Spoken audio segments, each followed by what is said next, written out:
Okay, Rich Mamas, welcome to Rich Mama Secrets, your module on short-term savings. We're going to get started.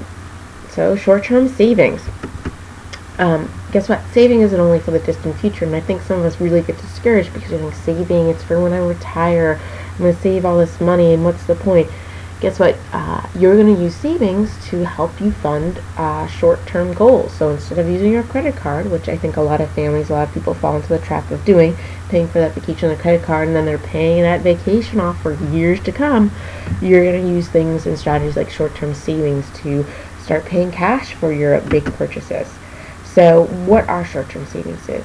Short-term savings are for special purchases that may take you from a month to even a couple of years to save up for, such as family vacation, special celebrations, expensive electronics like your flat screen TV. It might be a car. It might be, the fun convertible you wanted. The great thing about short-term savings is that this way nothing has to be off limits. If you can save for it and find a way to save for it, any dream, any item, any material purchase you want really doesn't have to be off limits. So here are techniques to help you reach your intended goal. So you're going to find the price of desired items. So say that you want a cute little convertible to run around town in, red maybe with a nice black leather top. You're going to find the desired price of the item. So you can get one used for $10,000. We'll make it easy. So that's step one. Decide when you'd like to buy the item. Is this something you'd like to buy next month? Well, finding 10,000 rand might be a little hard, but maybe something you'd like to buy in a year or 2 years. So let's say 2 years, 24 months. Then you're going to divide the price by the number of weeks until that gives you your plan. How much money you're going to put aside each week in your convertible fund. Okay? The more prepared you are, the better you are, and your mission is accomplished, so you can reach your goal. Okay, so how are you going to do this? The power of the change jar. It's not just for little kids, it's for families too. At the end of each day, put all the leftover change into the container and leave it there. Let the container gradually fill up, and then you're going to take your coins to the bank and trade them in. Obviously, you can roll them the old-fashioned way, or so many banks or other places have those great big counting machines where you can count your change. Sometimes you pay a small fee if you go to ones at a grocery store as opposed to one at the banks. To me, that's a small price to pay because I would never roll my pennies or my quarters. Maybe it's something you want your kids to do for you, and you can give them a percentage of that.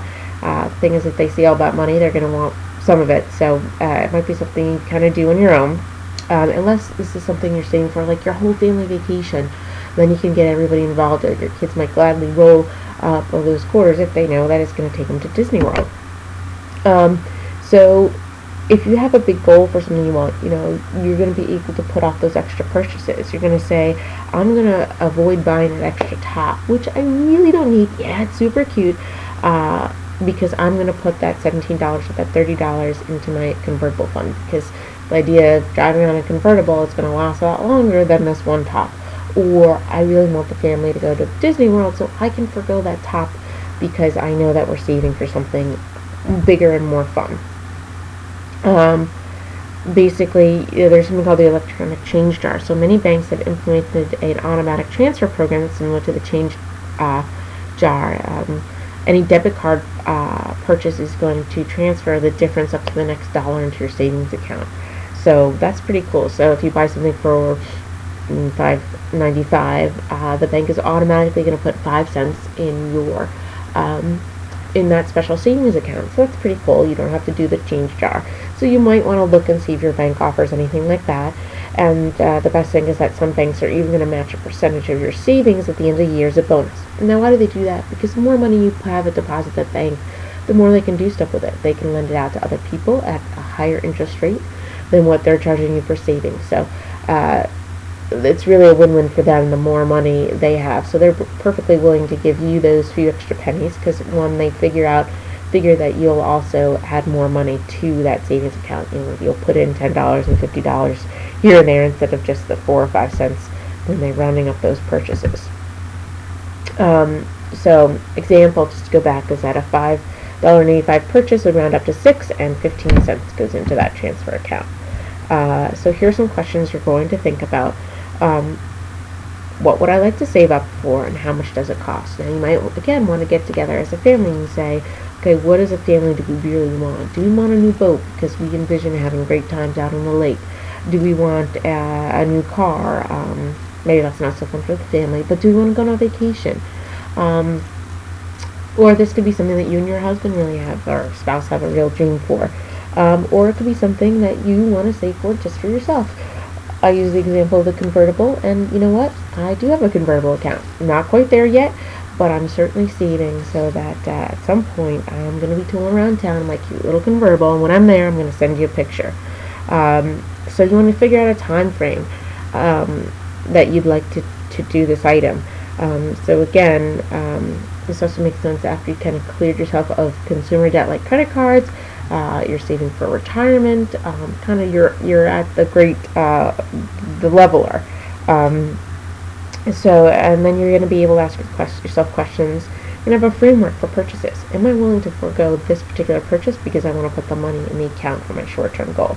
Nice thing is that short-term goals, they have a time limit. They're done. You go on the family vacation. You say, what's the next thing I'm going to save for? And you've done it all without credit card debt.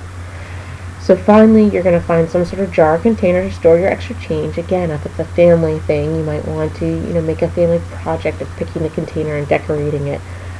Maybe you want to put pictures of your goal on it. You can even do it if it's just for you. You're going to want to find ways to delay the unimportant purchases so that you can't reach your goal. You're going to come up with a plan to add to your short-term savings while staying within your budget. And you're going to put aside a set money from each week or paycheck to help contribute to your goal. And it's important, again, to say that saving for things like vacations or convertible or whatever really come after you've gotten your balance sheet whipped into shape, and that you have a plan either for totally paying off debt, consumer debt, and I'm really talking about the credit cards here, or you already have. You really shouldn't be planning a vacation to Disney and paying for it with a credit card if you already have $10,000 in the credit card balance. So remember, it's really the saving for goals is after you've done it. Now you could also use this tip to help create a fund to really whack down those credit cards so that any amount you save goes to extra to pay those down.